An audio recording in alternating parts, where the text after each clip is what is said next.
దేవుడు విగ్రహం ఉంటుంది, దేవుడు అనుకుంటాం మనం. కానీ గుడి లేకుండా, విగ్రహం లేకుండా మన మధ్యనే మనలాగే తిరుగుతూ అలాంటి దేవుని చూసండి వెళ్ళలేము. జీవితంలో ఎవరన్నా ఒకరి పూటకి ఒకరి భోజనం పెడితే ఏదో చూస్తుంటుంది మనకి.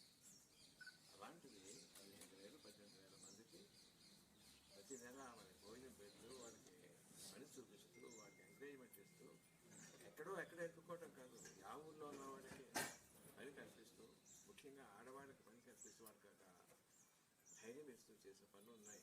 అరుణ్ కుమార్ గారు, జయదేవ్ గారు, రామచంద్రనాయుడు గారు, అట్లాగే వారి అమ్మాయి తాలూ హాస్పిటల్ చూశారు. అద్భుతం అద్భుతం అద్భుతం. వాళ్ళు చూడటం తెలుసు, నాకు అవకాశం వచ్చింది, దానికోసం ఇక్కడికి వచ్చాను.